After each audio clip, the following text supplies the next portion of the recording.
stuff I see, like as a comic, as you would know, like your eyes are now like the beacon for like everything. So like you see something or you hear something, and it's like, this could be a joke, just naturally. Do you know? Yeah, but it was like my tune was like funky, funky, fresh, fresh. Like it was those are the lyrics, and Okay. somehow we scammed our way into a festival with Like to just, I can go on stage and bareback it, like I can go raw, but like I like to have a foundation A of. bareback killer. I, You I mean, so, you mean improvise? yeah, yeah. You know what I mean? Yeah, So, man, I think you're talking to a gal or something like a bareback it, my ex then, I was like, yo, come bring all your friends, all the friends I don't even like. That's how confident I was that I was gonna be funny. I said, yo, bring all them bitches that I don't like anyway, because I'm gonna be funny anyway. because I was one of those guys. I'm not gonna say, yo, I tried to play football. I tried to rap. Like the sympathy sex I got afterwards, like it didn't even make me feel good. Like I walked home that day. Let's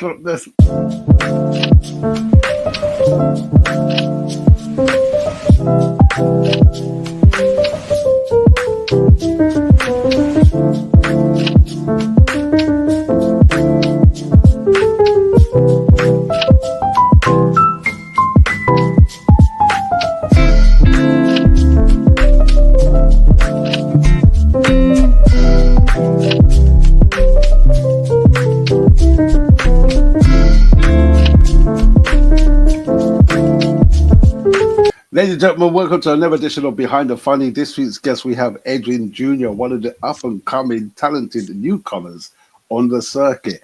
Junior, how are you doing, sir? How are you doing? Thank you, Aunt Savvy. You know, I've never had anyone call me Junior straight up like that. You know what I'm saying? This is professional, man. You know what I mean? Well, there you go. So, Junior, listen, we're going to talk to you about you, comedy, and how you started and where you've come from. But first of all, before you became a comedian, what did you do?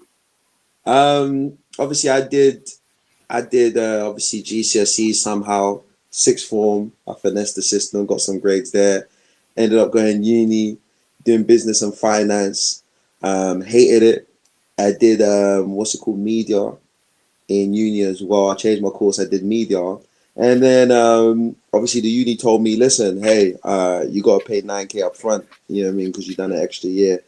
So unless you're going to pay that, you can't continue. And from there, I pursued comedy. And obviously in between there, that's when I got introduced kind of to stand-up and everything. But I was on stage anyway during that time, but I just didn't take it serious, if I'm honest.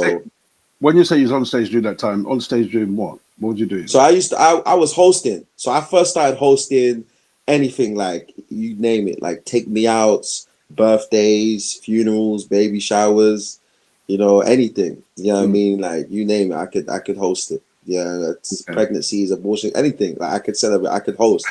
The first show I ever hosted, I don't know if you heard of them. They're called. They used to be called Section Boys.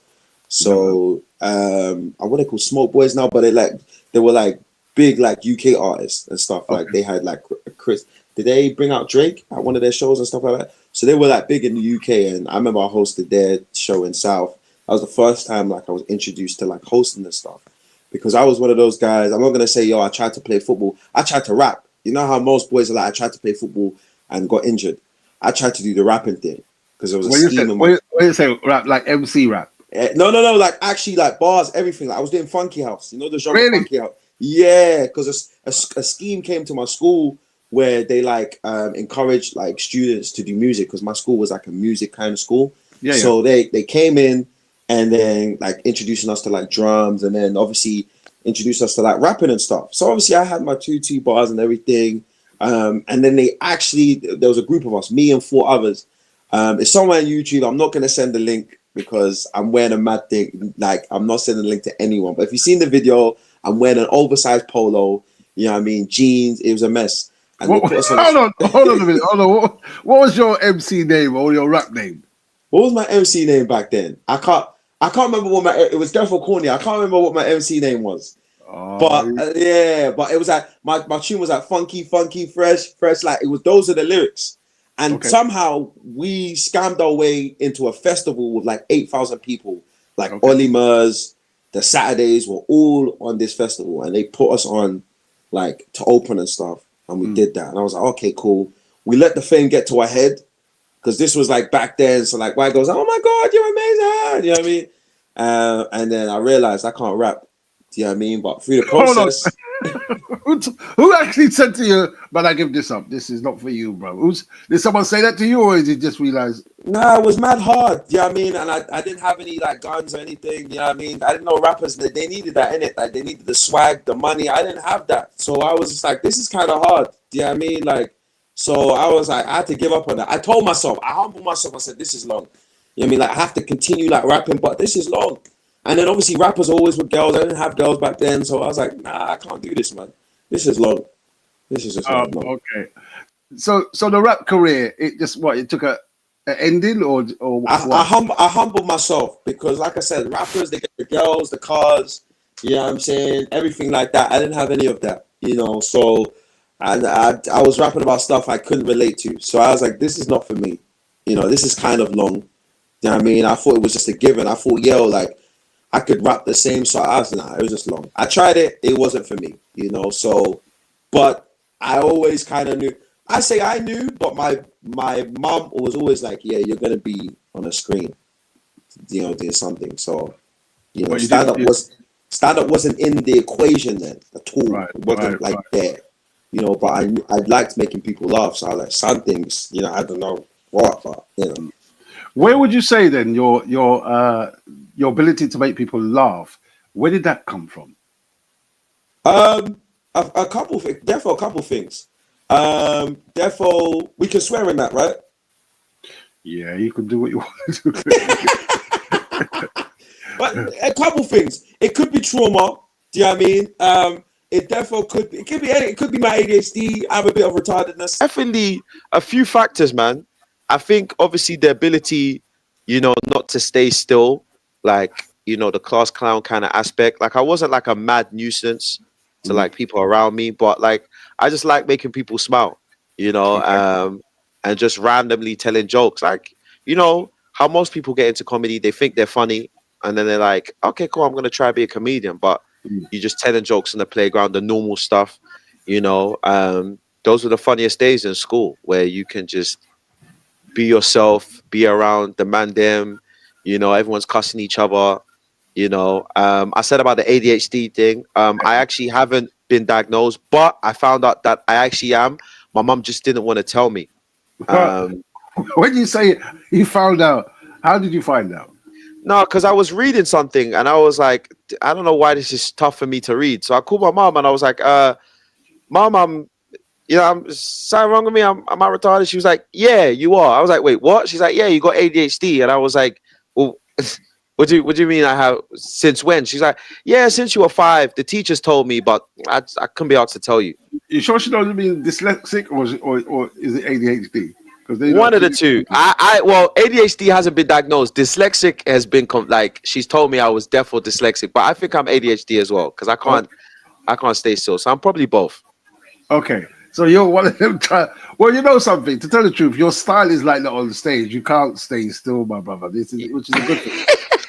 No, which is a good thing because even talking to you, like you move a lot, which is your style, which is cool. Yeah.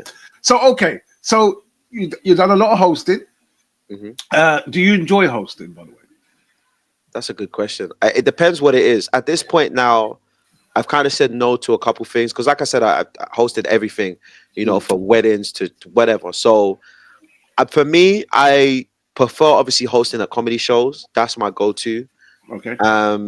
You know, but like it's hard sometimes because the big bag is often in other stuff, you know, which isn't hosting comedy shows. But because I just really wanted to focus on kind of like the stand-up aspect of hosting and everything, because sometimes I host things, and you've probably been there when you host things that are not in a comedy setting, you kind of like internally you're just hurting. You're man, I want to tell jokes here, but because it's a professional setting, it's a conference. You can't really make too many jokes, or, you know, so it's Well, not as fun. You can, you can't. Do you know what I mean? You can, you can't. But it's not like a comedy show where people are there for that to laugh, you know. So I mean, like weddings, for example, I enjoy weddings and everything, and I've hosted quite a few. But again, like weddings, you know, it's difficult because you're telling jokes, and then you got one auntie telling you, "Oh, can you play this for my son?" And then the wedding coordinator's like, "No, don't listen to that auntie," and everyone's looking at you like it's your fault that when it's not organized, it's a mess sometimes, you know. So yeah, you know, to be fair, but I do enjoy hosting definitely stand-up comedy shows to answer your question. When was your actual first time on stage doing a stand-up set? My first time on stage doing a stand-up set was in Birmingham 2000, maybe 2015, 16. I was in uni at the time. Shout out my OG Smash Entertainment. Oh, okay, Smash. We know. Yeah, yeah. So he basically saw me doing videos online and he was like, yo, you know, you should try stand up. And obviously before that, I've been told many times, do stand up, do stand up. I just ignored it. I was like, what are you talking about? And the artist General Levy at Music Shoot was like, yo, you need to stop being a pussy boy and go and do stand up, you know? So I was like, okay, cool. Smash hollers me a couple weeks later. He's like, you want to try stand up when I'm in uni? I was like, okay, calm. I went there confident as hell because I was like, yo, I got the followers, Instagram, all of this. My ex at the time, or my ex then, I was like, yo, come bring all your friends, all the friends I don't even like. That's how confident I was that I was gonna be funny. I said, yo, bring all them bitches that I don't like anyway, because I'm gonna be funny anyway. Yeah. I bring them the show. Oh my god. Did you die? Unks, I lasted 6 minutes. I had a death unbelievable. It was such a horror show. It was like it was just, I don't know what happened, right? And I remember at the time it was my first time, and it was sideman David Whitley's first time as well. Yeah, and he killed it. Me, I was just like, and you know, there was after show you just bomb out, and everyone's like, oh no, it's okay, it's fine, because I invited people. So like I was like, okay, I'm gonna be funny, and that just died him out. And I was like, okay, cool, I'm never doing this again. Do you know what I mean? Like it was embarrassing. Like even my ex then, like the sympathy sex I got afterwards, like it didn't even make me feel good. Like I walked home that day, it just didn't. I just couldn't. I was like, this is sad. I can't do this again. Yeah. So then I stopped. I obviously dropped out of uni. I came back to London, and something like was inside me. Is like, yo, you got to try this again.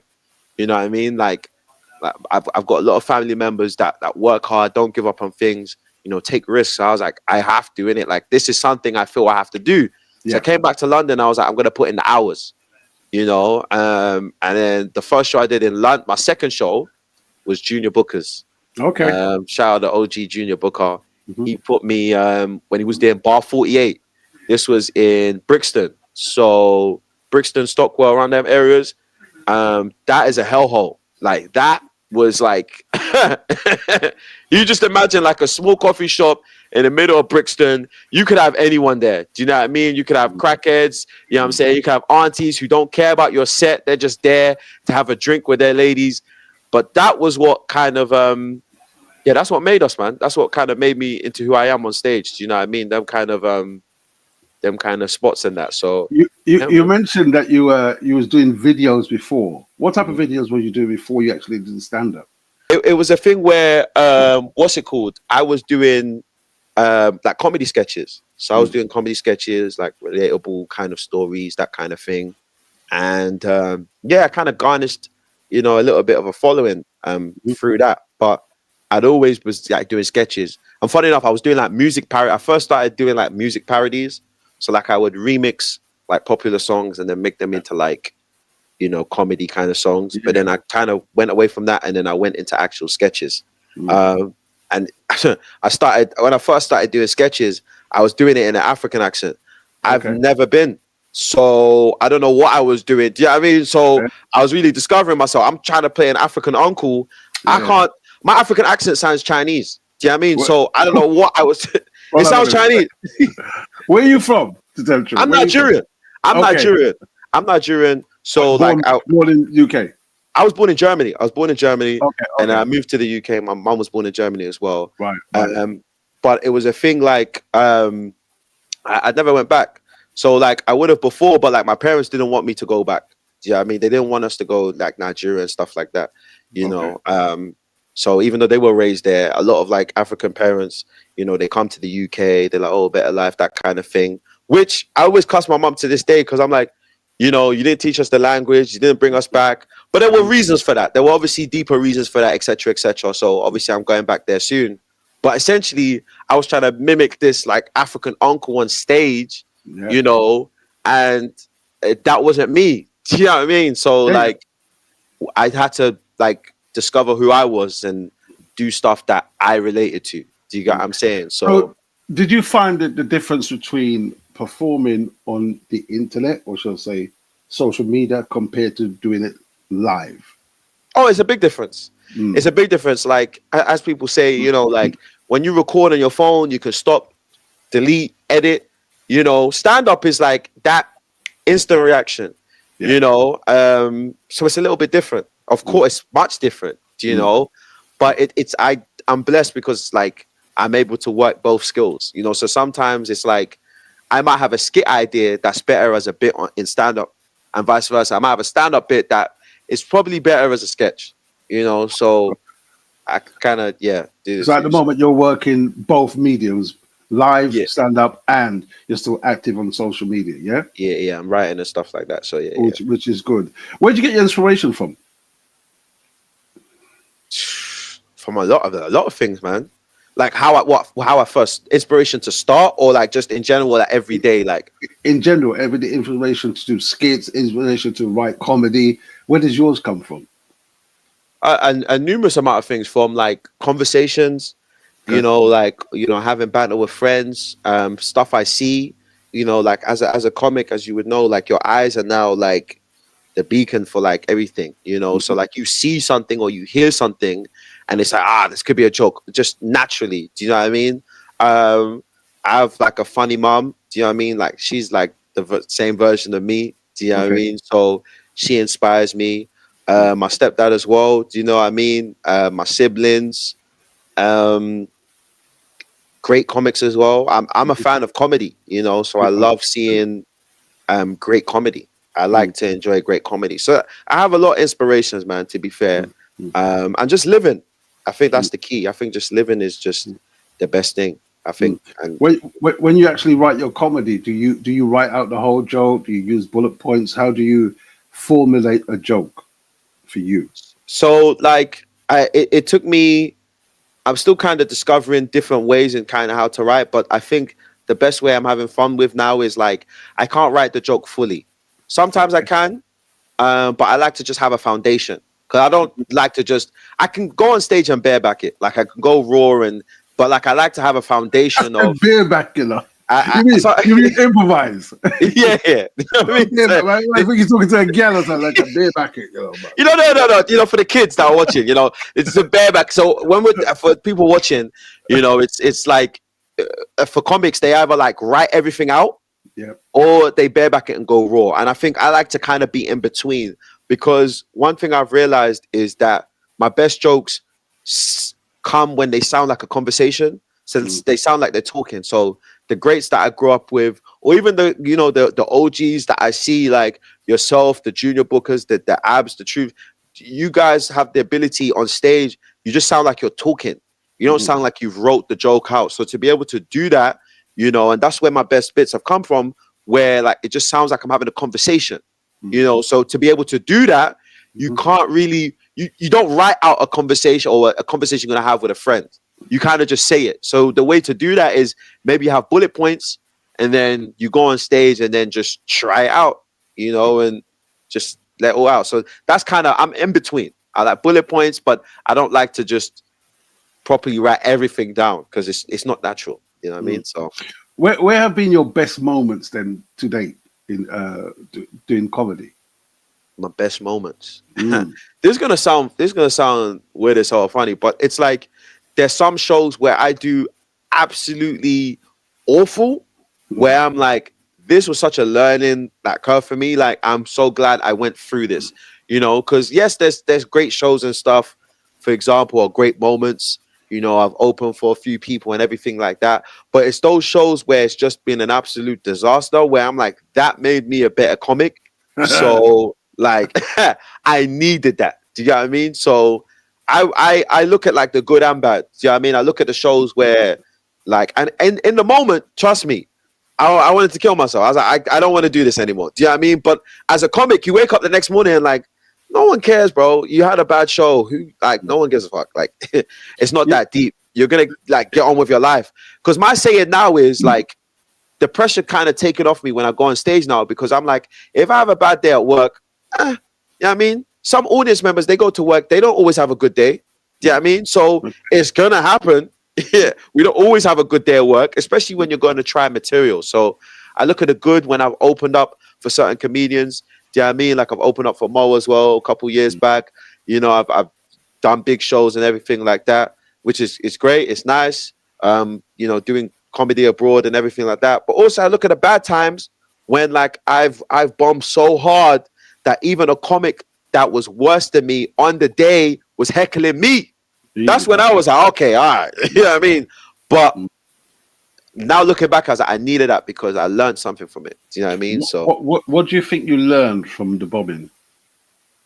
a lot of things. Like you, I think most importantly, like bombing's first of all, bombing's not bad. I think that's the first thing. Like as comics, it's not bad. That's how you get better.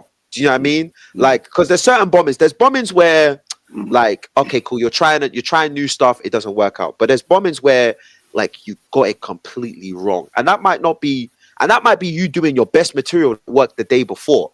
Do you understand what I'm saying? So it's like what I learned from the bombing was essentially one, it's gonna happen.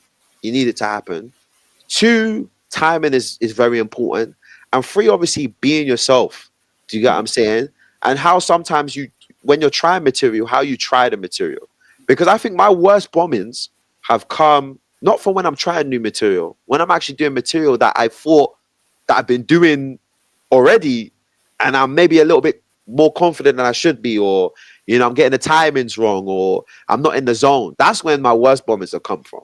You know, not actually when I'm trying material, you know, I'm going raw with it and you know, I'm having fun. You know, yeah, cool, the jokes might not work, but oh well. Actually the worst bombings have come from, you know, when I'm doing material that I've been doing and I think it's funny. So I've definitely learned quite a bit from it. And as well, like having, you know, great thing is like having like the OGs in the game like give you advice that you take on as well has been nice as well and amazing, you know. So When people give you advice, how do you take it on board? Do you? I've got a notes pad. Where's my phone? In my notes app. I actually write the person's name and what they said. Do you know what I mean? Because because I'm like in my documentary in the future, I'm gonna be like da da da. Or if I'm in their documentary, I can say they told me this. But like, yeah, literally, I write it. Like it's mad. Like told you, for example, gave me advice the other day. Like we talk at shows and stuff, and he gave me some advice that killed me and everything like that. So I literally have in my notes app on my iPhone. I say like have a folder. It's like advice, and then it'd be like comedians' advice, and then it'd be like other people's kind of advice as well. So I literally break it down, and yeah, when I need it, sometimes I have a read through it, and I'm like, yeah, man, like just take it on board. Yeah, I'm gonna say 3 words to you, right? And I want you to slot yourself into the category of one of them, even if you have which one appeals to you most. All right. So if I said cautious, subdued, or fearless, which one would suit you? Okay, so I'm gonna be honest, subdued, not quite sure on the meaning. So I'm definitely gonna go more free. I'm not gonna be one of them guys that but I'm probably gonna say fearless. I'm probably gonna say fearless. Like I'll probably say fearless. And then so what makes you fearless as an individual? I'm not gonna act and say like I'm the most like I don't care about nothing in the world, but I say as a comic, I would say like each time I go on stage, there's like less of a fear in terms of like I still get obviously nervous before I go on stage, but just the ability to be like, all right, cool, I'm gonna speak what I kind of believe in and my kind of truths. You know what I mean? And like I'm not a kind of guy that will just say anything. There's thought behind it. Do you know what I mean? But I'm not afraid to go, okay, cool. I look at the audience and go, I'm not going to talk about that today. You know, like, if I believe in it, you know, and I thought it through, I'll go and say it, you know? So I'm not going to act like I'm some like war criminal, like, yeah, and strap a bomb to my chest and not that fearless. You know what I mean? But like, in terms of like on stage, like, yeah, like I feel like each time I'm going on stage, like I'm just growing with less and less fear in terms of what I can kind of say. you know. So hey, Do you have a observational eye for your audience itself? So some of your jokes might not suit certain particular. Do you care, or do you just say no? I'm going to say it anyway. I try to write, you know, I try to obviously write and work jokes that will work for everybody. Now, obviously, yes, you do have to cater your jokes a little bit, but I wouldn't do a joke for an audience if I feel as though they wouldn't get it. Not because I'm scared to do it, if that makes sense. Yeah, Do you yeah, know I what I get it. mean? So it's like if I feel as though, okay, cool, maybe I'll do this. Because sometimes I look at an audience, for example. So like I remember your show they had in Watford. It was a great show. And I was like, you know what? It's an older audience. Mm. They're not gonna like this. I'm gonna do it. Do you know what I mean? Like I want to see their reaction because I like to see, you know, I like to see the room split sometimes. I like to see some people like clenching their bums, like, oh, you know what I mean? Like I like to see that. You know, I like, you know, partners to look at each other, or you know, why is this boy saying that? I like it. You know, I enjoy it. It makes me hard a little bit. You know, so So basically, you enjoy controversy. it's would I say enjoy controversy? I like saying the truth sometimes because obviously the truth splits people. Do you know what I mean? So it's not more about controversy. Do you know what I mean? I think it's like I enjoy telling my truth. When it comes to doing stand-up itself, do you do both circuits at the moment? When I say both circuits, do you perform in front of mainstream and obviously urban crowds? Yeah. And if So you do, the ebonies and the whites, so the colonizer. Basically, that's a cool. Nah, it's yeah. Listen, for me, like for me, I just like to perform in front of everyone. Like for me, like having a mixed audience is my favorite. Do you know what I mean? Each audience gives you something. I always say that if you can say jokes in front of black people, your jokes will work anywhere. Do you know what I mean? And also, I'd say like white audiences also help you build up structure in your jokes. Do you get what I'm saying? Like white people want to see the structure in your jokes. You know, black people just want to feel good and have like connect with you emotional wise. Do you know what I'm saying? So, but different audiences give you different things. That's why I like mixed audiences a lot because then you can really play along with both. But I like to perform to whoever, man. You know, I try to do bar. I try to perform anywhere. I don't get booked for show, or if I'm looking for open mic, I don't go, is it a white one? I just go, yo, it's a show, cool. And I do to the best of my ability, make sure my jokes work there. That's why I like to obviously write jokes that will work anywhere, you know, good because, man. you know. Yeah, Which is my point, which is what I'm going to say to you. Some comedians actually write but jokes and say, oh, no, that's only going to work on the black circuits. Well, there is no black circuit. You mean black comedy shows. That's what I'm saying. Yeah. Never do that. That's my advice. That's another bit of advice. Never do it. Just write your jokes out and just tell them in front of who's ever in front of you, regardless of color, race, or creed. And that's how I've always gone about it. So, when's your next big adventure or next big thing? Next, I'm working on a few stuff. You know, obviously, you know, I'm manifesting and trying to make it happen. But like in terms of stuff that I can't talk about, obviously, I've got my comedy club, Golden Mike, as well. That's growing as well. When is your comedy club, by the way? Oh, so when mine is. So I do shows the first Thursday and the second Thursday. So it kind of mixes up as well. So I have different shows and everything. So I have like the games night segment, and then obviously I have the stand-up segment as well. So I got the comedy club there, and obviously like I'm working on small like sketches and short series like I'm doing at the moment, me and Little Man. So it's where I'm a dad and I have my son, and we kind of like maneuver through the world together. I'm a single dad. That's my son. I have baby mom drama.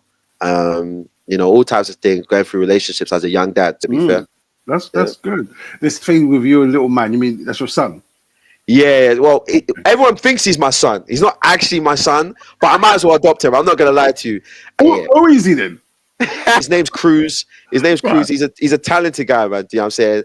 Right. Like, and because I'm always with him, we're always shooting. You know, he might as well be my son at this point. Everyone's like, "Yo, is that your son?" I'm like, at this point, yeah. So basically, yo, come here, man. Yeah, that sounds crazy, innit? That sounds crazy. I was just, hey, come here. I mean, I'm looking. You know, it's crazy because like. It's like I was like I have this idea, but it's like how do you find a kid. You can't really be like, hey, I'm looking for kids. Does anyone know it? Like, it sounds crazy, but what happened is someone from my school, um, his name's FMA. I remember he was like, I think he told me, he was like, I have this talented kid. I know his cousin, and he really Right, wants to work. So it was right. mad because I had this idea. I didn't put Yeah. it out there, and he told me. I was like, okay, who is he? And we connected. Obviously, spoke to his mom. Said, yeah, that's fine, and everything like that. And yeah, we shoot on weekends. You know, pick him up after school, whatever. And then we shoot, and then I drop him home on that, basically. So, So so what you're yeah. saying is like a little mini series between like father and son type thing. Yeah, so it's basically, yeah, young dad, young son. Um, I'm not with the mother, you know, so she gives me stress Yeah. any way she can. Obviously, we did an episode where essentially me and my son had a great weekend. It's my weekend. I have a great weekend with him. I drop him back, and then a man is leaving, you know, my baby mom's house, and he's Okay. shouting at her, and he's trying to break up with her. And I'm Right. like, me and my son are like, no, you can't go anywhere. This is the happiest we've ever seen my baby. You're staying right here. Like, you're stuck here, whatever. And then we continue the story. So we end up kidnapping him because he's trying to break up my baby mom. And obviously, we don't want that to happen because I haven't been paying child support. So it's Okay. like, you need to stay here, kind of thing. So What's yeah, what's the series called?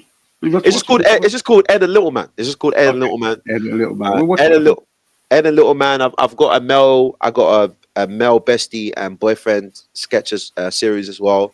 So I'm the male best friend to a girl, and obviously she has a boyfriend, and I just get in the way of the All the relationship. time. Yeah, all the time, basically. Okay, that sounds funny too, bro. What do you eventually want to do then? End up, is it the acting bit? Is it the writing, the plays bit, or is it stand up still? I want both, and I know it's annoying because the way like my brain is set up, I just want to do a lot, and sometimes I just have to be like, no, you need to just hone in on one. But I when it comes to this, I love stand up and I love writing, you know, Right. and I love being in on screen as well, acting. So it's like it all kind of interlinks when you think about it. You know, there's seasons for everything, you know. So I really obviously like the writing aspect. I like writing my own stuff and then being in screen and then performing it. And obviously like the raw aspect of stand up I love as well. You know, so I it's hard to say which particular one. I think they all kind of interlink into one. Earlier on, we mentioned doing the black and white circuit, right? Yeah. Do you feel like there should be just one circuit, or do you think the separation is still like prominent? How do you feel I, about having two circuits?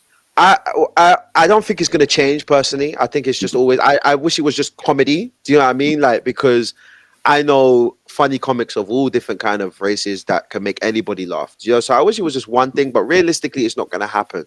But then I think at the same time, like, I don't like when I see stuff like, oh, okay, cool, this is a black show, it's marketed as that. Do you know what I'm saying? Like, it should just be, especially in the UK, it's too small. So once you do that, I feel like you pigeonhole yourself, and it's like you can only go as far.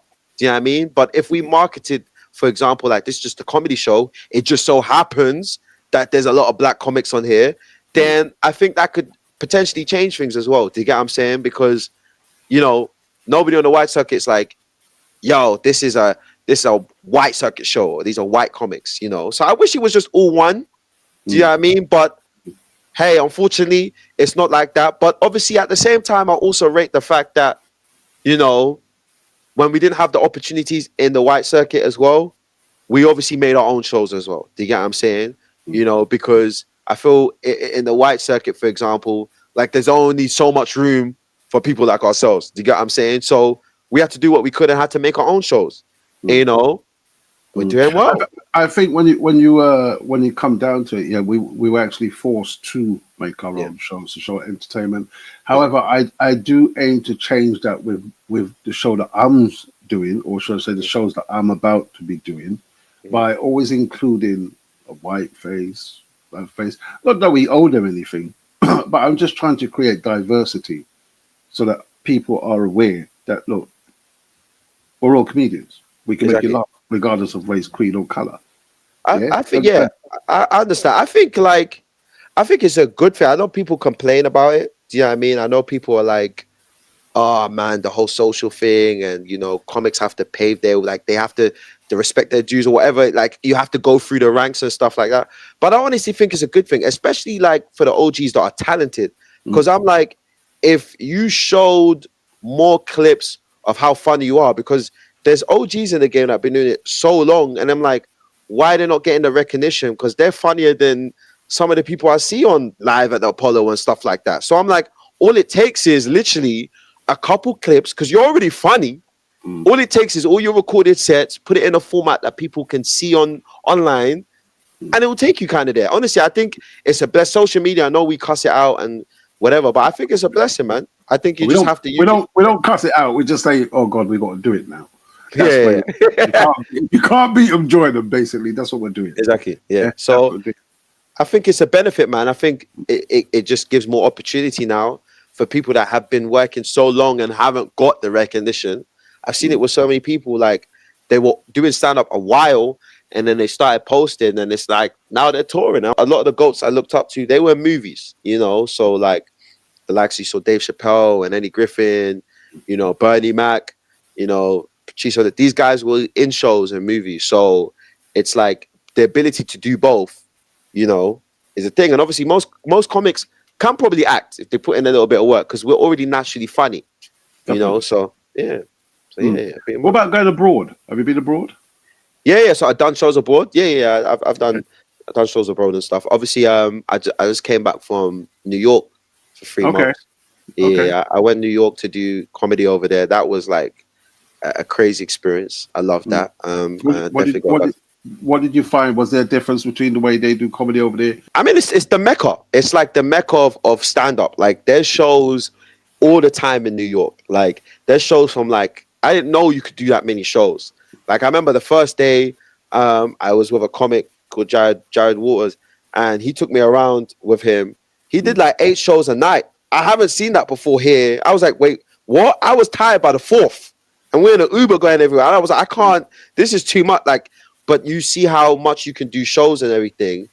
And yeah, you gotta be funny out there. You know what I Mm. mean? Like you gotta be funny. Like you go out there, like UK comics go out there sometimes and they struggle, you know what I mean? And then they come back and they're like, oh, you know what I mean? It's the crowd. Nah, it's just you just have to adjust. I went there for 3 months. I wasn't funny for a month and a half. Mm. I You just finished. know, I just finished a tour over there. I was that's in. good, man. I just done the East Coast over there. I was there in July and I came back in September. And I was meant to go Nice. back in November. Yeah, I've been to America 4 times now. Yeah. Doing shows. I just find that over there, it is to me, the difference is over there they see talent, and they'll take you because you're talented. They're not worried about the numbers. So it's a catch-22. So it's also like in the UK when you first started off doing comedy, like you say, you have to knock on the doors and try and break down the barriers. And it's still a struggle for black comedians to knock on the doors and break down the barriers. When I say break down the barriers, I mean to a play like on place live at the Apollo type thing. Those Hmm. are mainstream comedy circuits, right? Hmm. But to get to live on the Apollo, you still have to do the localized circuits, the comedy stores, the top secrets, which you can probably do, the backyard clubs, the hot water club in so you have to get through that, then get through that. There's a lot of hurdles to get through, right? And what helps you is social media per se, etc., etc. They don't look like you're funny anymore. In America, if you go over there and you're funny, they'll be like, you know what, we want you. Let's take you and let's nurture you and let's make you grow like Do you that. And that's the difference, I find. do you feel as though it's also the fact that we're comparing obviously the UK, which is a small island, to somewhere that has 300 million people. So it's the land of opportunity. Like there's more opportunities there. There's more corporations. I feel that's also something as well because we're always like, oh, the UK's dead, and I'm like, when it comes to comedy, I feel we're like in the 80s in comparison to how advanced the US is now. Because I'm like, there's so many corporations, so many businesses, so many opportunities, and there's more people doing that in comparison to over here. Like for example, black people are like 3% here, you know, in the UK. So I think we also have to take that in consideration as well. To be fair, like you know, To because me, I believe it's the ideology of the people who own the clubs, etc., etc. I think once we absolutely, get rid of the hierarchy within hmm, the comedy industry, then the world will be a better place in hmm, terms of the UK. because there are people that's breaking through. They might not be the best, but they're breaking through, and you'll see them on the TV, and their black faces representing the UK comedy, but they might not be the best, but they've broken through, right? Yep. And how they've broken through is what we need to tap into. It's quite funny, isn't it? But because when they break through, all of a sudden you don't even hear from them anymore. Like, how did you do it? What happened? What happened? And they don't even speak to you no more. And I think we need more sort of like people telling us, you know what, or bringing us along with them, or saying to people, you know what, there's more of us out there, type thing. Because there's no unity in the game. Everybody's to each their own, if you see what I mean, yeah. And again, in America, it's slightly different. Like you just said, you went over to America and a guy took you around. Who would do that for you over here in the UK? Take you around to meet managers, to meet these people, to meet such and such? No one. Yeah, but it happens in America. They take you around. But that's how I got a lot of work in America. When I first went over there, but he's my brethren now anyway, so you know what I mean? I met up with Tony Woods, and Tony Woods took me around. When I say he took me around, he took me around. Bro. Then over here, nigga, come on. Yeah? But it's about building, isn't it? It's about building something, and that's what we need to do. Build. If only we could work in unity, then it would be a much better place. But over here, it's just it's a fight. You're fighting the mainstream ideology, and you're fighting the black selfishness, because there's no unity. And that's what we probably need to get back. But that's just me talking. You know, other people might have a different aspect on it, or a different spin to it. But this is me. Yeah. I've been there for a while. Yeah. So you know better than me. You know what I mean? So 100%. I have my opinions in it, but obviously, you know, you've kind of experienced it, and obviously you've gone to America, so you kind of see it. You know, but I really saw myself when I went there. I was like, yeah, like you can make stuff happen, like in a short space of time. Yes, indeed. I made so many connections, like with comics over there, like shooting. Like I said, maybe it could have been a thing because I sounded different. I was from the UK. Many people wanted to work with me, so it was a little bit. Do you know what I mean? Maybe it was that. You know, over here, because people are used to my voice and etc. etc. You know what I mean? I don't know what it could have been, but you know, I think there's a lot of differences as well. The UK has, like I said, the UK has something. It will obviously get better as well. Do you know what I mean? The UK has obviously shaped who I am as a comic. I can never, you know, take that away. So yeah, man. But yeah, I learned a lot from the trip. 100%. I learned a lot from the trip. Yeah. So where can people find you if they want to look up for you? Where will they find you? What's your social media platforms? Edwin Junior 419 on all socials. You will find me. And yeah, man, Facebook. I'm using Facebook. Still the guy. That's the look now. So Facebook up there. I'm with the aunties and uncles. They watch my videos. That's how I get a baby mama too. I don't mind. So yeah, Facebook, Instagram, YouTube. That's where you find me. TikTok. Yeah. Absolutely brilliant. This Edwin Junior, you've been a fabulous guest on Behind the Funny, bro. And people, if you want to see more of this, tune in to Behind the Funny.